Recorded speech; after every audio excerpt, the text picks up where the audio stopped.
Hi guys, welcome to another episode of NinjaCast. Today we are joined by the one and only Two Mann.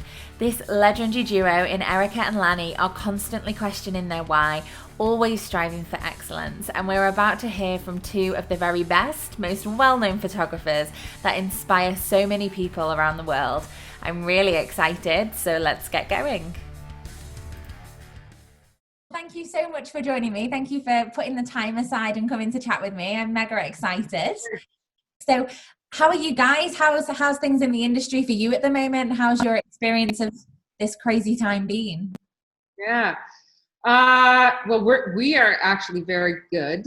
We're fine. We're healthy. Our family's healthy. We live in a beautiful place in the world. Our position or our job or our livelihood changes on a day-to-day basis, like everybody else's. It's certainly a scary time for sure. There's a lot of changes going on. We're pivoting every way we can just to try and make it through this season, and having lots of hope and trying to play the long game so that when we get out of this crisis that we can come out in a position where we can start getting bookings again.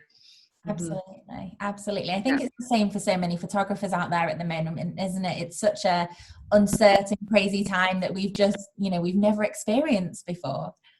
Yeah, it is crazy. It's insane. And if I think beyond like 3 or 4 months in advance, I get really terrified.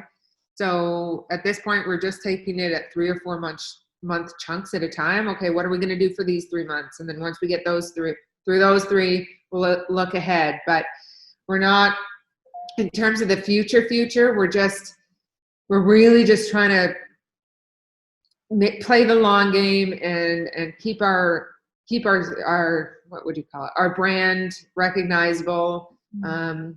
Keep posting photos on social media so that when we all come out of this, we're hopefully in a good position. Definitely. It's just keeping yourself in your clients' minds, isn't it? And your potential clients' minds, just that, you're still there and you're still ticking over. Yeah. Amazing. Fantastic. Well, I'm so glad to hear that you guys you're doing good. Everybody's healthy. That's the main thing. It's definitely been a time that I think hopefully one day we'll look back and we'll be like, do you remember when that happened? Like that seems. Oh yeah, totally. We're living through history. I knew you were going to say that. Amazing. So obviously I'm pretty sure that our listeners are going to know of the legendary Two Mann, but if you can tell us a little bit about the two of you, your journey so far in business, and just kind of your day-to-day lives, really. Oh, wow. That changes on a daily basis too. But we started, our business is basically the same age as our son, he's 10. He's 10. I've forgotten the age of our son. He's 10. So we started the business when he was a newborn, which was not a good time to start a business in retrospect. But we've sort of been, do you want to help out here? Maybe talk a little? Like a life story background? Yeah. So let's kind of make it 98. No, the business background. So yes, this business is 10 years old. We started getting into education about 4 or 5 years into the business. Because Lanny and I never sought out to be wedding photographers at all. We were into sports photography. And as it happens with most wedding photographers, a friend asked us to shoot their wedding, and then the snowball rolled from there. But we didn't really have much interest in weddings. We still don't really have a huge amount of interest in weddings per se. But we realized that it was an avenue that we could potentially not have to go back to our day jobs, especially after having 2 kids. And for the same reasons we hated it at the beginning, we've sort of started to fall in love with it. Well, not started. We have fallen in love with it now, but not for what conventional, what you might think of conventional reasons why we might like it. Like, we're not really passionate about weddings. We're not passionate about, big gatherings and centerpieces and lots of money being spent on bouquets, but we are very passionate about people and relationships. And so we've sort of tried to morph our wedding photography less away from actual weddings and more to just photographing people.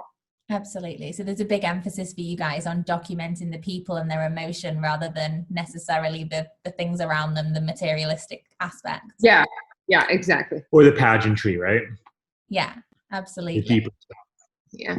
Amazing. That's fantastic. So you've already mentioned that you have 2 beautiful children. Is it Madeline and Timmy? Is that right? That's right, Madeline and Timmy, yeah. And you guys homeschool them, correct? No. Well, we are right now, like most people, by necessity.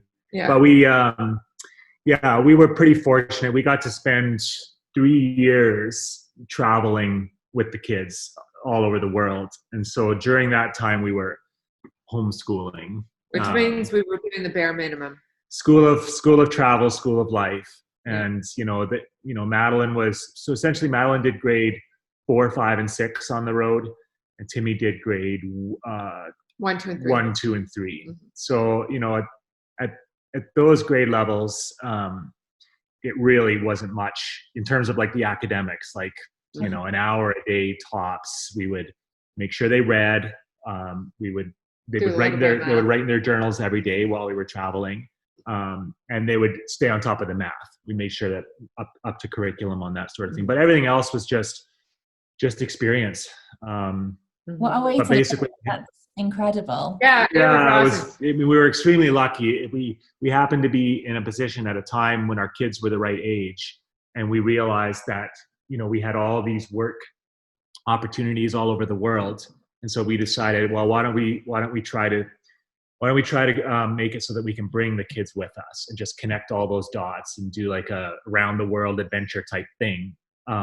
Originally it was going to be 1 year, it turned into 2 years, turned into 3 years, but they went back into normal school in September. And then now, of course, we're back homeschooling again out of necessity. Yes. So, but no, we're definitely not cut out for homeschooling. Like, you can just ask my kids. I'm probably the worst teacher on the planet. But who is? Like, we're not teachers. Oh God.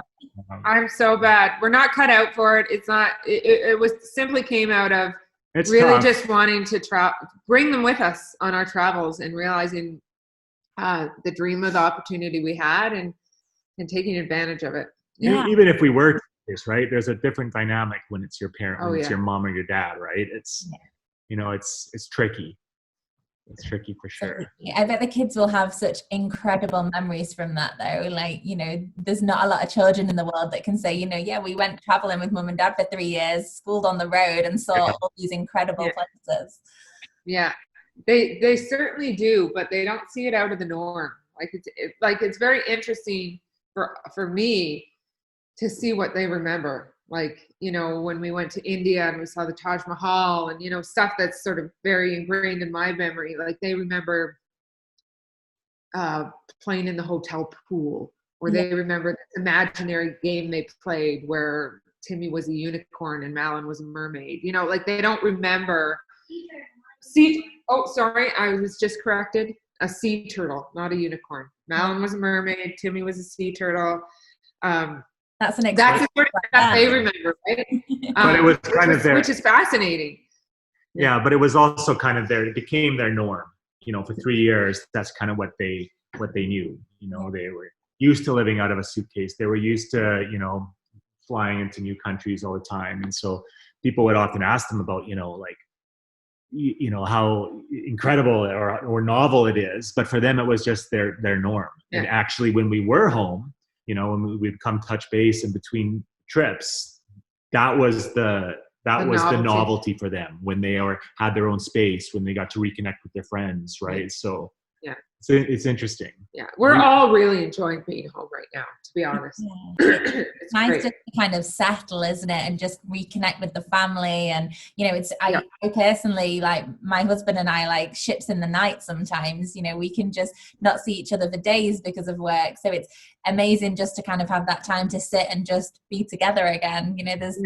every cloud has a silver lining. Yeah, totally. So in terms of kind of homeschooling the children at the moment, how are you finding that during this whole coronavirus? Do you feel more prepared because you've kind of done it before? No, actually, it's the kids mostly do it on their own, and the teachers are steering the ship this time. Yeah. Right? They've each got teachers. The teachers are giving them the curriculum and the assignments, and so we're not really doing anything. We just have to kind of help get them set up and help carve out the time and space for them. Yeah. But We just do it every morning. Timmy only has an hour. We do bare minimum. Like we do what's required, and then the rest is, we're going outside for a mountain bike this afternoon and go on little hikes and go camping. And just that's more important at this age. Absolutely. Like the life lessons that they'll learn from those kind of activities will be, just as matched as schoolwork, won't they? Yeah. Oh, absolutely. I mean, if we learned so much in those 3 years traveling from watching them, like from observing the way that they see and experience the world, and where that innate creativity that we have as children, and how it, for whatever reason, often kind of disappears or gets quieted down as we turn into adults. Just sort of really observing that in the kids and realizing that like their best growth and education was not coming from when we sat down to do math or when we made sure that they were doing this or that. It was when they were just playing, free flow playing, just running around, lost in their imagination. Like it also didn't come from when we were on tours or when we were in museums. It came from literally when they were in the hotel pool playing or finding a patch of dirt or trying to catch scorpions. Or it's the same at school. It's the same as school. It's recess. It's music. It's all the in-between stuff, and they're socializing with their friends. That's where the real important, learning comes from, when they get to flex that imagination. The muscle of imagination. Like creativity. This thing that all us adults are like constantly craving and trying to tap into, like, how do we be creative? It's like, well, how do we get back to what we had as children when that came intuitively, right? Yeah. Your whole world is like your oyster as a child, isn't it? Your imagination is just as big as you let it be. Yeah. Yeah. Amazing. Fantastic. Well, thank you so much for sharing that about the children and your family and your lives for the last 3 years. That's absolutely amazing to hear. I know that I certainly have never had an experience like it. So it's incredible to hear, how great it was for you guys and for the children too. You have quite an incredible eye for capturing frames that you don't really see from other photographers. See an image and you go, well, that's Two Mann. There's no two ways about it. Do you find that most of your work is done in camera? Can you maybe share a few techniques that you use to improve your images post-production? Yeah. Sure.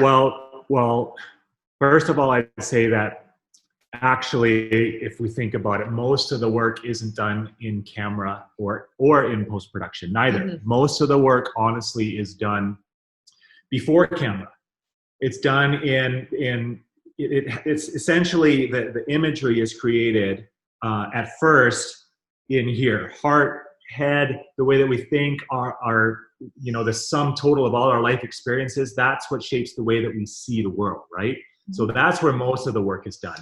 And then what's done in camera, obviously, and then what's done in post-production. So it's all part of a puzzle. But up until the camera, up until the clicking of the shutter. The clicking of the shutter, right? Which is mostly what's everything else that's done. It's kind of like, if you look at an athlete who, runs a race, and that race itself, in the Olympic final is the performance, right? It's like, well, how much work was done there? The vast majority of the work was done in everything that was done leading up to that, all the preparation and training to get to the position to be able to perform like that in that moment. Same with photography. Like when we actually click the shutter, what we do with our cameras, our flashes, is all basically the real work is what's done to get you into the space to create that. And it's not necessarily work as in physical training or practice, although all that stuff definitely helps, but it's work in really becoming attuned to what we're interested in, which is very, very easy to sit here and say, but very different to put into practice. Because most of us as adults don't really have a firm grasp about, kids do, and this is another way we've learned from the kids, right? Kids have a very keen sense of what they're interested in and what they're bored with. And if they're bored, they find something interesting to do, right? As adults. Or they say, Mom, I'm bored. Mom, I'm bored, right? And then we say, if you're bored, you're boring. Right? So adults, on the other hand, many times we don't have a firm grasp of what we're interested in. And I feel this is especially true with wedding photography because, you know, many of us go into the craft of wedding photography, and that's what we focus on. We focus on the craft of wedding photography. And so we initially put ourselves in this box, right? Well, what do wedding photographers photograph? They photograph bouquets, they photograph the bride in pretty light, they photograph the corsage getting put on, they photograph bridal party, right? And so but none of those things are interesting. In fact, they're all pretty boring, and they're all very predictable, right? Not only what do we photograph as wedding photographers, but how do we do it? And how, right? So the work, which is I hesitate to use the word work, because usually when you say work, you're thinking of like sitting down and writing, and the energy. The energy is from really becoming attuned to what you find interesting, and that's hard work. Like, to maintain curiosity throughout a wedding day, which on the surface is very scripted. It's a timeline that follows a predictable path of events every single time. To actually work to find curiosity and interest below that, because bouquets are only interesting for about 5 seconds. That's where the work comes in. Yeah. Right. And then with regards to the post-production, I mean, we've always embraced that as just another element of what we do as photographers, another tool, right? A tool to express what we're feeling in here, what we're thinking in here. We've got our flashes, we've got our cameras, we've got our lenses, we've got our post-production. And I kind of feel like what we capture in the camera in that moment, that's like, okay, now those are the musical notes on the sheet of music. Now we've written the song, right? And so that's the most important. You got to write a good song first, but then the edit is essentially the performance of that symphony. It's like, okay, now we're going to play the song. We're going to write a really good song. Let's put some energy into playing it as well as good as we can, right? And choose how we play it, loud, soft, whatever. So the post-production is an extension of the creative process. And it's with regards to tips, like any tips around post-production. I mean, that's a huge, that's half a day in our workshops. But I will say in general, the goals are the same as when we've got our camera in our hands, right? And our flashes. We're always shooting for maximum impact. Maximum visual impact, maximum emotional impact, right? That's what guides us into the compositions. That's what guides us into lighting the way that we light. And so in the edit, it's just an extension of that. We're going for the same goal, maximum impact, right? Yeah. How do we bring out the maximum potential of this image? Yeah. And for anyone that's listening to this that wants to know more about the editing, we've got a group on Facebook called Two Mann Workshops, where during this whole COVID thing, we've been offering basically weekly free workshops. And Lanny did one last week or 2 weeks ago on editing, and it's 2 hours long. So that's probably a better place to get more in depth with our editing than here. We'll definitely link to that in the blog. So for anyone listening, if you jump over to the blog now, then we'll have a link there ready and waiting for you, and you can delve into it a little bit more with that. That's amazing. Thank you both very much. So in traveling around the world, you guys must have had some pretty breathtaking experiences, both in what you were photographing and just as kind of a family on the road. Can you recall perhaps your most memorable time to date and tell us a little bit about that? Memorable wedding? Did you listen to the question? Yeah, memorable time during our travels around the world with the kids. Yeah. We can do both. Let's go wedding and then something personal to you. The weddings are what's causing the travel. So no. So it's not weddings. It's just with the kids and the travels. Let's do both. Let's go kids and you guys first. Can I clarify the question? Well, sorry, I'll just let you take this one. I'm just should've- trying to clarify what the question was. I'm sorry I didn't listen carefully enough for you. This is what it's like living with him. Go ahead, you answer that. I was trying to make sure I understood what The question is, what is our most memorable time, or like one that sticks out in our head from our travels? I'm traveling. The last 3 years around the world with our kids. Okay. It's really hard to pinpoint an actual moment because there's so many of them.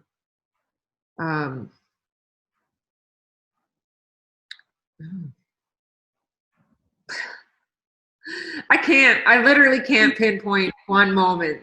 Can you?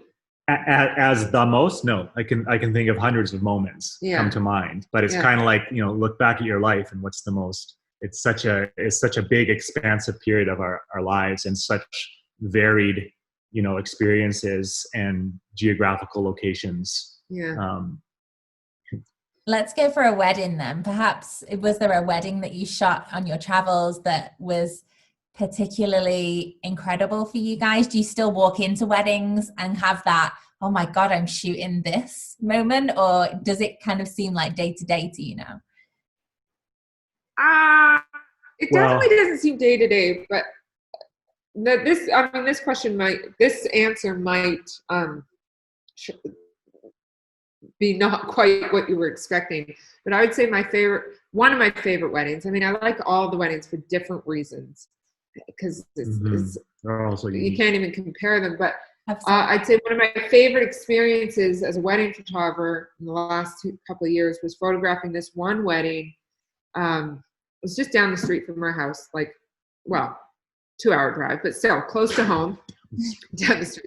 It's close to home. They were going to be helicoptering into a backcountry lodge for their wedding.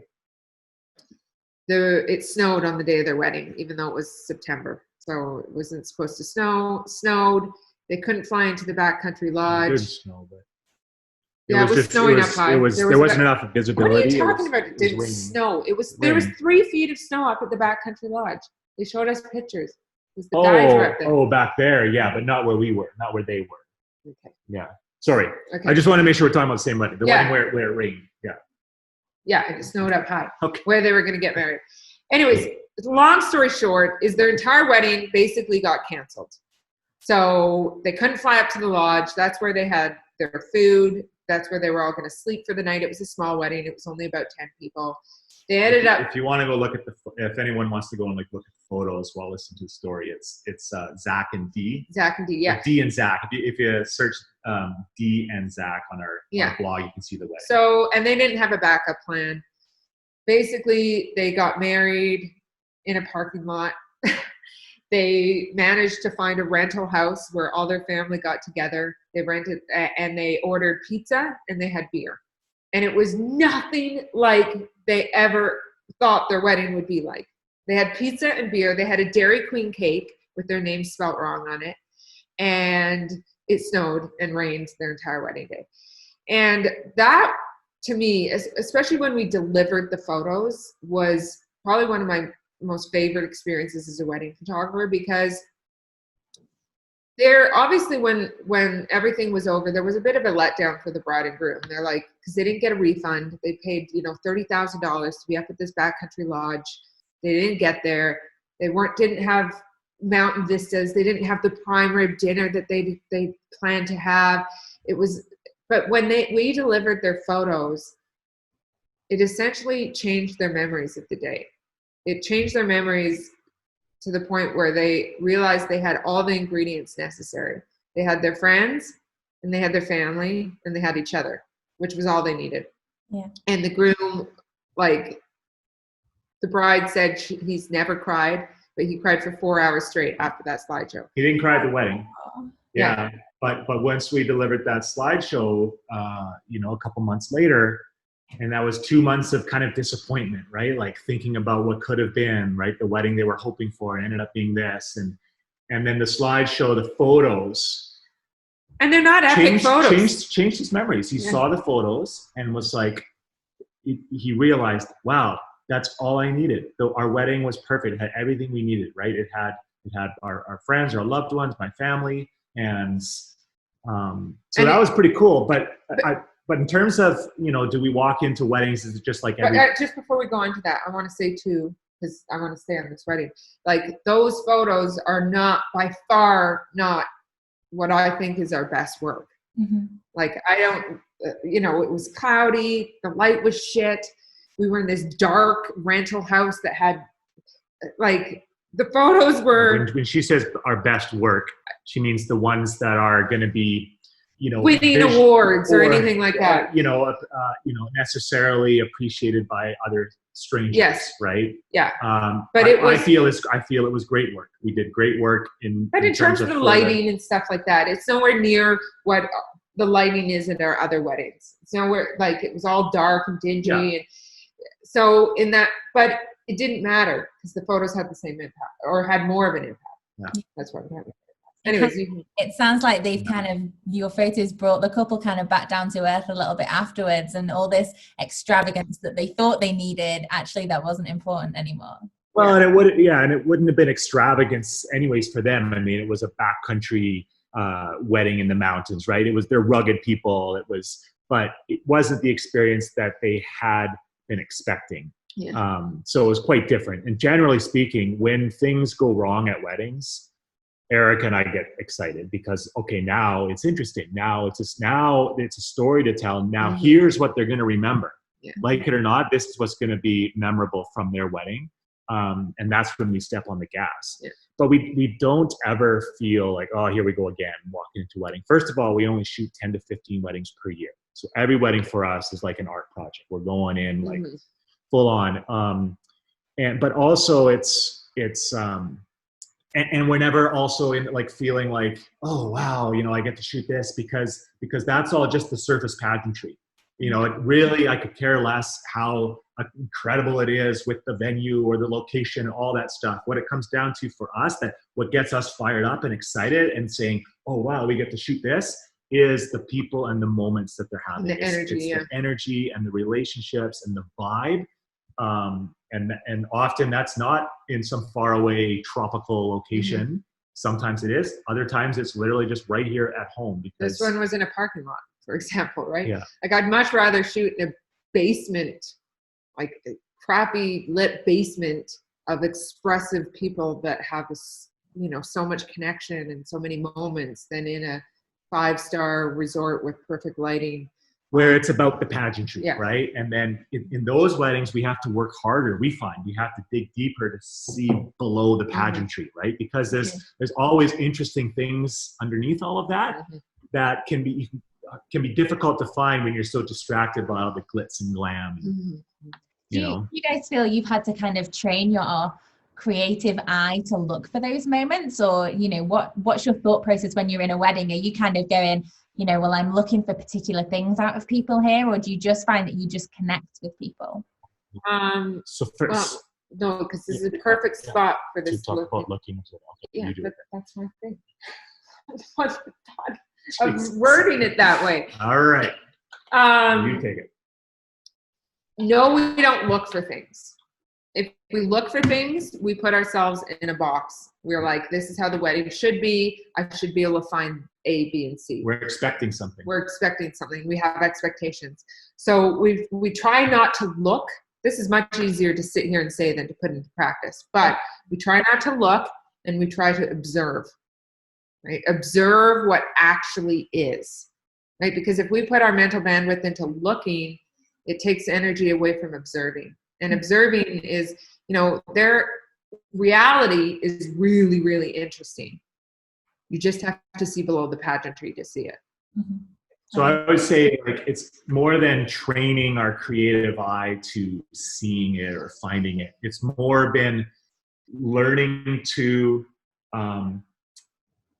tweak our process in a way that quiets down all of the noise and expectations and thinking about the results and thinking about what should be, to allow us to observe the things that are happening. So it's almost like training yourself or trying to find a way to put yourself in a headspace where you can be there present in the actual story and fully observing. And for us, one of the critical components of that is to not have any expectations or preconceptions when we go in. Mm-hmm. And so for us, that means no direction, no asking anybody to do anything or not do anything for us. This is just our approach. But we find as soon as we give any kind of direction, we're starting to turn it into a photo shoot.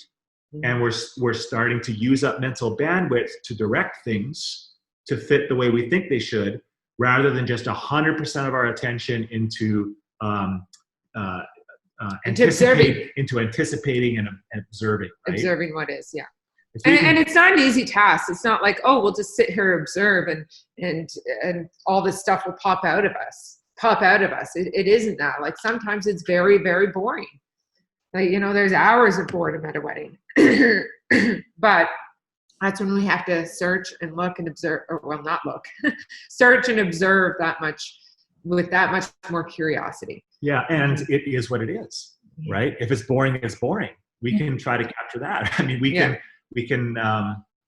Just because it's quiet and there's not a lot going on doesn't mean there isn't a story to tell. Mm-hmm. We just got to tap into what that story is. Yeah, I think there's definitely kind of an air of guilt amongst some photographers, isn't there? That, you're supposed to be out there capturing this epic story and creating these show-stopping images in every frame that you take. And, sometimes, the lull between the wedding breakfast and the evening reception is quiet, and people do go off to their rooms and sit down on the sofa because they've had a meal. And I think it's amazing that you guys kind of say, there is quiet moments, there is stuff that you've just got to watch that little harder.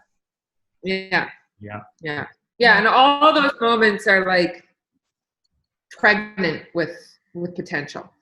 They are. It's just we have to tap into it. Yeah, absolutely. That's amazing. So obviously you've already talked a little bit about kind of watching and not directing. So do you guys class yourselves as documentary? Yeah. Yes, but we use that term cautiously. Okay, because we're not pure documentary and we're not pure photojournalists either. Like we definitely just let me finish. I just want to clarify, like documentary and yes, but it depends on who you talk to. We'd be careful to use the word photojournalist. No, I'm careful because other people have a different definition of the word documentary. If you look at that as well. So we are cautious with the way we use that word because we do, we'll move, we'll open blinds, we'll close blinds, we'll turn lights on and off. Sometimes we'll move some things. Sometimes we'll clean some stuff up.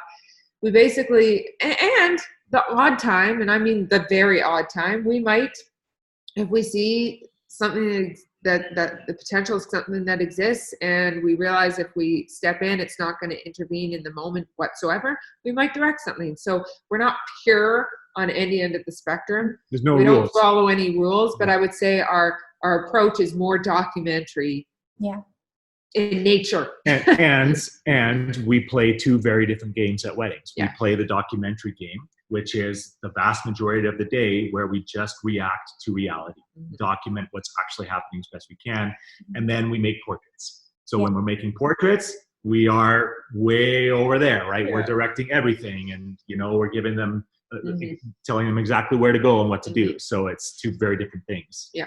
Absolutely. So maybe you guys could perhaps give our listeners a couple of different tips on those two spectrums, if you like, those two things that you jump between. So do you have perhaps any tips for people that are looking to watch what's happening more in a wedding and absorb it and just capture it as it unfolds? And then also on the parallel for directing couples and being confident in telling them what you want in a portrait session? Well, I would say, first of all, that one of the most important things, if you are drawn to that kind of documentary approach, is you have to make sure that your clients are on the same page. And that really has to happen before they even hire you. So with what they see in your work, but then in the consult with them and the communication before they hire you is explaining what you do, explaining your approach. That's a key part of our process, is being fully open and transparent with regards to our approach and what to expect from us. Because often, what they're expecting from a wedding photographer, or the last wedding that they were at was a photo shoot. And it's like, okay, Mr. Photographer, what do we do now? So you can't just show up at your next wedding and say, I'm just going to shoot what happens and I'm not going to intervene or anything. your clients better be expecting that from you. Otherwise, it's going to be like what's going on here? So that's the key. The other thing I'd say is really important is don't leave your creativity up to chance. Okay, so many photographers sort of leave their creativity up to chance. Like, well, they show up for an 8-hour shift, for example, right? If I'm only there at bride prep for 20 minutes, that's leaving my creativity up to chance. Me expecting myself to be creative in 20 minutes, that's so much pressure, right? So now, Lanny and I take this approach because we only shoot 10 to 15 weddings a year. I understand there's many photographers that shoot 50, 40, 50 or 60 weddings a year, and it would be very hard to take this approach, but maybe you could just try it for a few weddings. By showing up first thing in the morning when the bride starts getting ready, it doesn't leave that creativity up to chance. I'm giving myself the best possible scenario to make creative shots. Mm-hmm. And to notice and observe what's interesting, right? If I show up in 20 minutes and if I show up in 20 minutes, I'm just doing a checklist. I'm like, oh, I got to make sure I get this shot, this shot, this shot. If I'm there for 4 hours, I know I've got time to be creative. So that would be the other thing. Mm-hmm. And then what was the other question? Oh, with posing. Tips for posing. Yeah. Yes. We've got a whole module in that Facebook group I talked about called Posing for Posers. And it's about an hour. So we'll go into great depth there if anybody else is interested. I think the best. In a nutshell, I just say for us, we're not the kind of photographers who like pose and sculpt couples into these static positions. We try to avoid the lifeless posed penguin pose type things. So in order to do that, we try to bring out the emotion or feeling or movement that we're looking for through actions, like giving them actions or directions, things to do to bring out that emotion or to bring out that movement. Yeah. So if we want them, if we're looking for a light, fun photo, we have to give them something light and fun to do. If we're looking for a romantic, intimate photo, we have to give them something intimate to do. We can't just say be romantic. Yeah. So that's going to shut that emotion down just right away. So we've been doing this for years. Recently, we've befriended a photographer by the name of Jesh Diracs. He's got a whole set of guides that he uses called, which we've started playing around with and dabbling with as well. And they've been great. Even if we don't use the exact prompts he gives, we get inspired to create our own prompts from his. And what are they called? Superfeel. I've heard of them. They look incredible, actually. I saw them online a couple of months ago, and I thought to myself, these look amazing. Yeah, they are good. Yeah, for portraits, it's really kind of helped us up our portrait game. Mm-hmm. And then the other thing that we feel is important is to keep the camera up in between the portraits. Mm-hmm.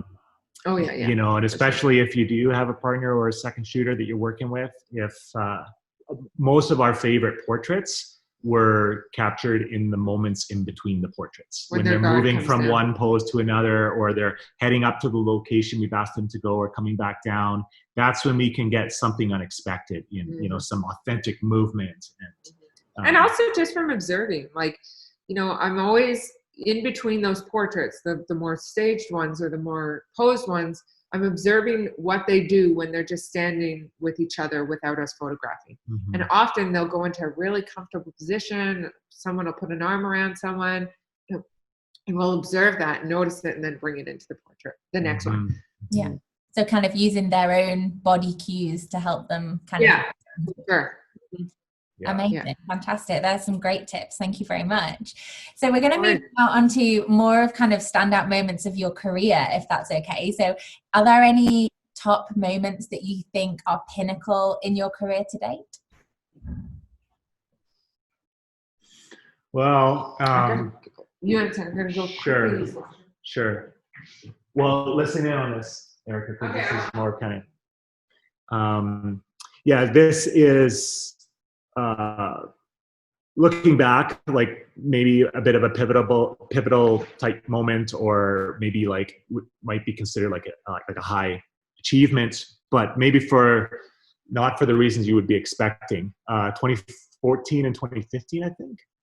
15 and 16. Anyways, the 2 years that Eric and I, back-to-back years, were each named Fearless Photographer of the Year. Mm-hmm. Was, like at the time when that happened, it was like, a big accomplishment, right? And it ended up being a bit of a turning point for us in our career and our work, not because of the recognition or the accolade.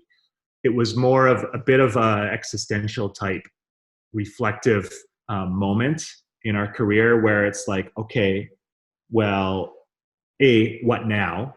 Where do we go from here? And B, sort of recognizing that, okay, we've reached this, maybe you call it a pinnacle position. And then for you, it had a... Yeah, well, I would say, for me, it was like, okay, well, I've reached this position that I should be proud of, yet I don't value some of the photos I've won, I value, but many of the photos that were winning awards were lifeless, were not representative of me and what I found interesting. Mm-hmm. It was like, oh, I've just got this big award for creating imagery that I think is kind of empty. So it really forced us to look inwards at what we're doing, why we're doing it, and who's it for. Mm-hmm. So it was a bit of it kind of started a shift in our work, that kind of moment, that introspection, that searching for how can we make deeper imagery? How can we make imagery that more speaks to us and that we find more fulfilling? And that sort of has helped to guide us into making what we feel is deeper work. And by deeper, I mean like more interesting and impactful. Not just eye candy, right? Not just the epic, It's not to say that, we can't still do that, but we want to do something else. We want to make photos that mean something. Mm-hmm. Absolutely. So that's a great kind of pivotal moment in regards to winning an award. I think a lot of photographers see that as, not necessarily the end goal, but certainly a goal on the journey. People think that winning awards across their career is something to aim for and something that, you're worth your salt if you've won an award. So it's interesting to hear that winning that award actually made you guys take a step back and say, how can we reshape things here? Yeah, it was actually a pretty dark time, to be honest, for me personally. Like, it didn't bring any validation, which is what you think it would bring, or feeling of success. It brought feelings of inauthenticness. Well, and also I remember like when that crisis for you started, what would have been like when I won the award, when I won Fearless Photographer of the Year and you were second. Mm-hmm. And it was like this big thing for you. Well, that's because I'm a woman and I constantly feel like I'm standing in your shadow anyways. Because of sexism. But it made you realize, like, why do I care? I don't care about this external recognition, but here I am caring. Well, I only care about it. You're getting it real inside here. I only cared about it because it was in relation to you. Yes. But right? I remember it was a crisis for you at the time. When yes, but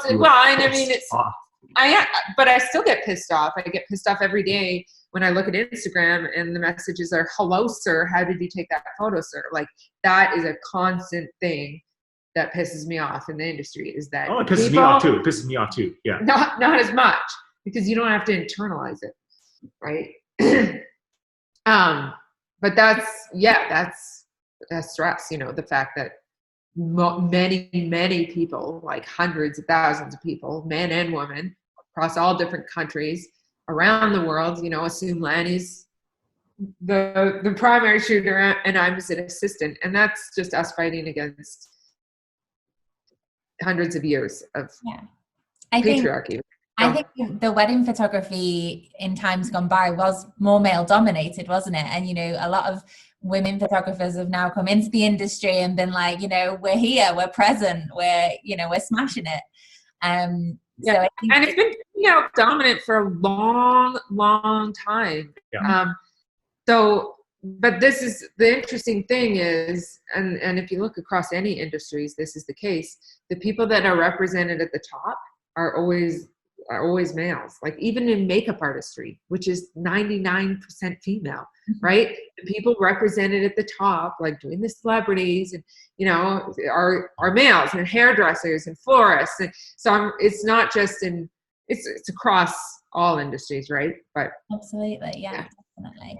But that's definitely been a little bit of a demon for me specifically. Yeah, I think many female wedding photographers and, you know, people in our industry in general can definitely feel that. Like, you know, there's been times where I've walked into a wedding and they've gone, "You're not the photographer," just because I'm a woman. I've not even opened my mouth yet. I know. You know, I think everyone definitely feels you there. It's definitely a turning tide, hopefully. Yeah. It's funny at weddings. It's interesting. I mean, I'm definitely the more vocal person. At weddings, it's pretty obvious who's not in charge, but the quality is pretty obvious. Who's wearing the pants? It's, you know, the hardest audience to see, to show the quality to, or to convince the quality of it, is the actual photographers. Mm-hmm. Like the people we educate, or, you know, the people online, because most of our following is photographers, and that's the audience that tends to be the most set in their ways with regards to biases. Mm-hmm. So how about you, Erica? Have you got a different standout moment that you'd like to share with us, or do you think that that's probably the same? That was probably the biggest one that Lanny said. Mm-hmm. And I mean, the interesting and great thing is that, you know, when one of us has a standout moment, or one of us has a big shift in perspective, it automatically rubs off on the other person, right? So if you know, I have a sudden shift in perspective about I don't know, creativity or being in the moment or whatever, it's always going to rub off on Lanny, and vice versa, right? So as one of us grows, the other one grows with them, and vice versa, which is really great. I think it's helped us expedite where we've gotten to, actually. Yeah, you kind of like grow and bounce off each other to grow your business. Mm-hmm. Amazing. Fantastic. So we're going to move on to achievements now. We've touched already on physical award achievements, but we're going to go in a slightly different direction. So what is your best achievement, but also then in line with that, your biggest regret? Biggest regret and best achievement. Oh my gosh. Best achievement are those two the guys over there. I love that. Yeah, and I guess just somehow, for whatever reason, not necessarily by any intentional design, having carved out a space that allowed us to live the life that we've lived for the past few years with them, taking them with us, and that's the biggest, the most proud kind of achievement, I would say, in our life. Everything else is because when you think of achievement, you sort of think of a single moment, but our lives are made up of hundreds of thousands of single moments, and so the achievement for me is an ongoing process of being the best human, mother, wife, photographer, just human I can be. And some days I'm not, and some days I am. But I can't really relate it to a single point, because if I look to my future and how I want to be as a person, that is the result of hundreds of thousands of moments. So, and then on that, when you consider that, the second part of the question, you know, regrets. What's the biggest regret? I honestly, I wouldn't change anything. I wouldn't. I looking back, I feel like you would have moved the car that was parked in the street last night, so we didn't get a ticket. You know, maybe right now in this moment, but looking back and recognizing how every moment impacts every other moment. Really, like maybe not the tickets. Even right now, if we look more macro, if we zoom out and look at like this whole time with COVID and the zeitgeist of the world right now, is like, none of us would have wished this upon, generally it's like this has been a perfect storm and financially, et cetera, et cetera. But, in if we look back at our life, often we'll find shitty things that happened, but we can identify, what, if that hadn't happened, this, that, and that wouldn't have happened, right? It's almost like everything is so interconnected. It's like dominoes that it's hard not to appreciate the effect of just recognizing that. I'm not saying everything for a reason, there's but it's lots like of regrettable moments, like little moments, right? Like losing our shit, or not saying the right thing in the right words, or not speaking out about something that when we feel we should have spoken out about something. But then you grow and you are who you are now, right now, today, because of the net sum of all the experiences and all the decisions that have happened, right? The ones that in that moment at the time were perceived as like really shitty or really awesome. So I honestly I don't have any regrets that come to mind that I wish that hadn't happened, because I could say that, but then I wouldn't be who I am now. I wouldn't have learned the lessons that I learned from that. Yeah. So, Amazing. I love that. That's a really lovely way of looking at things, that although at the time you think, God, why is this happening? Why did I have to do this? Or why did this have to happen? It's, changes you for the next day, doesn't it? Yeah. Fantastic. Amazing. So obviously you guys are insane photographers, but you also have the educational side, which we've dipped in and out of throughout our conversations as well. So perhaps you can talk to us a little bit more about your workshops and tell people more about that side of things too. Okay, well, Eric already mentioned that the Facebook group is the place to go. Two Men Workshops on Facebook. And what we've been using that group for now that we're all stuck at home is we're trying to, we are passionate about education. We really are. Like, we talked about how, we find weddings boring. We weren't like natural born photographers and like we set out to become photographers, certainly not wedding photographers, right? It was just kind of happened. But education, like before photography, we were both in education, and that, speaking for myself, like that is, I am passionate about that. When we get to sit down, with a group of like-minded artists and figure out together how to grow, and I find that super fulfilling. So in this time now, we were meant to be all over the place educating right now, teaching workshops that we had to reschedule and push them all back to 2021. And so suddenly we had all this unexpected time when we were meant to be teaching. And so we decided to teach now, and try to help the community out together. And so in that group, we've been doing free educational stuff in there. But in terms of the workshops that we do, that's also the place to be, because that's where we'll sort of announce them when we have openings. That's where we'll sort of announce them in there. But there do happen to be some openings now, because our workshops from 2020, they were all sold out. But now, because of everything that's happened, we've rescheduled. We do have some openings, so that's the place to find out about that as well. Anyone that's listening that wants to get on those workshops, they need to act quick when they've heard this. Amazing, fantastic. So if you guys could share one piece of advice with our listeners that made a big impact on your business or your life, what would that piece of advice be?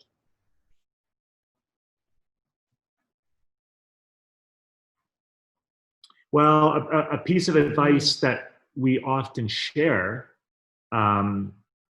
with regards to photography and finding your voice or style or trying to fit in, is we find often a lot of us try to make work to meet the market, what we think the market is expecting or looking for. And so we basically try to make our work fit that.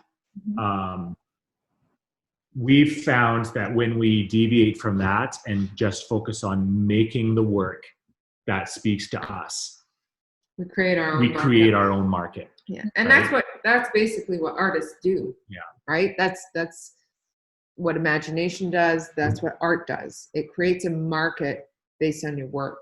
And if you think of any, hugely successful companies, that's that's what they've done. You know, like you look at Apple, like nobody knew they wanted an iPhone. Right? They created their own market by inventing something that they thought the world would want. They didn't create this based on the market. So, and there's nothing wrong with following that other approach of creating your work based on the market. But for us, it got empty pretty quickly. Yeah. So it's just being brave enough to stand on your own 2 feet and say, this is me, this is what I do. Yeah. And you know, it's interesting because we teach these workshops all over the world, and we have inevitably at every single conference we speak at, or every, you know, last one was in Portugal, one before that was in India, I think. There's always someone that's like, well, my market won't like that. My market won't like that. That's not something my market. In Italy, the brides like these glamour shots. You know, like Canada's population is half that of most countries in the world, and yet we, you know, like I especially find it funny when photographers in India say this, because India's population is massive, right? Like it's billions. One point, yeah. Right. So of course there's going to be, you can't say my clients don't want that, because there's a whole diverse range of Indian clients, right? Yeah. There's I understand there's differences between markets for sure. I'm not denying that, but there's also a huge diversity of clients within whatever your market is. And it's an ironic dichotomy when we have photographers saying in one breath, how do I make my work stand out? How do I stand out in a saturated market? And then the next breath, how do I appeal? My clients don't want that. My clients don't want that. How do I appeal? How do I make sure my work fits what they are expecting from me? Well, those two different things, right? They're diabolically opposed. Absolutely. You got to choose one or the other. Amazing. That's fantastic, guys. Thank you. If you want your work to stand out, don't do what everybody else is doing. Don't try to make your work fit to what everybody else thinks that the clients want, right? Absolutely. If you guys had to start over, if you had to start your whole journey again as wedding photographers, is there anything you'd do differently? No regrets, remember? Absolutely. Yes, there is some things, obviously, definitely, that we do differently. We try and expedite the whole part of the process where we were way more focused on the camera techniques and the gimmicky stuff than the people. Because I mean, obviously that led to us finding what we're interested in, but we'd probably try and expedite that. Oh, for sure. I mean, if we could go back to our first couple of years as wedding photographers, knowing what we know now, feeling what we feel now, the work we would have been making at that time would have been on an entirely other level. Not because we were any more skilled with the cameras or had better gear or anything, simply because all of our experiences now have led us into viewing and experiencing the world very differently. And not even that viewing and experiencing the world differently, but now we see the way we see the world, and we see the uniqueness of it. And that's a struggle for any human, because that's all you know. We all think that we don't see the world in unique ways because we don't think it's unique. That's all we know. But really, we do. Nobody else sees the world the way that I see the world, right? And so once you start to kind of trust that and allow that to kind of guide what you do as an artist. And it's really hard. It's hard because we're inundated. We're all consuming media at unsustainable levels. I mean, most photographers log on to Instagram how many times every day, and they're consuming the end result of other people's creative First thing process, in the morning, last thing at night. So they're not, and creativity is really just a commitment to a process. The photo is the end result of that process, right? It's the end product. And so many of us focus on that end product instead of the process. And the process is very hard to become in tune with when you're consuming so much visual data every day. Noise. Yeah, noise. And so it clouds, it's impossible for me to go out and actually truly get down deep and look at the way I see the world, because it's clouded with all these thousands of pictures I've already consumed today on my phone, right? Absolutely. So, I think it's a beautiful way to be able to say, do you know what, I've evaluated the way I see the world and the way that I want to see the world, and therefore my business then fits that and fits me. Yeah. I think Yes. you're absolutely bang on there, that that's really like the best way to run your business. Like, figure out who you are and how you see life, and let your business show that. Yeah, totally. And recognize that that's a journey. It's not like, oh, I got it figured out. This is who I am. This is how I see. Because literally every single day you wake up, you're now a new person in some way, right? And so it's a constant journey and struggle to constantly be questioning and finding that. Yeah. You're more evolved. You're a more evolved specimen of yourself every day. So you're going to see and experience the world differently every day as well. Yeah. Amazing. Well, we're going to wrap things up now. I can't thank you both enough for having the time to chat with me and for delving so deep into your experiences and your business and your thoughts. We can't not go deep, unfortunately. It's not that fun. Oh, if you think that was deep. Now you need to go to the workshops, so it'll go even deeper. Amazing. Yes. All you can handle. Deep rabbit holes. If our audience do want to get in touch with you, find out more about you, where can they do that? Can you give us some links? Just probably our website is the best, twomann.com. You can also join our mailing list on there. And then that Two Mann Workshops page, if you're a photographer, that's your best bet. And if it's workshops specifically you're interested in, it's twomann.com/workshops. That's where all the information is about the workshops. Yeah. So, that's amazing. Well, Erica, Lanny, thank you so much. It has been an honor and a pleasure to chat to you today. And I will look forward to hopefully catching with you guys soon. Okay, thanks so much. I hope so. Thank you. Bye-bye. Thank you so much. See you soon. Our pleasure. Thank you. Bye. Bye. Okay guys, that's everything for today. I really hope you enjoyed listening to today's episode. Erica and Lanny shared so much with us and really delved into their business and their personal life. So it was such a pleasure to interview them. If you'd like the show notes or a link to their website, you can head over to www.studioninja.co/episode 5. I'll see you next time.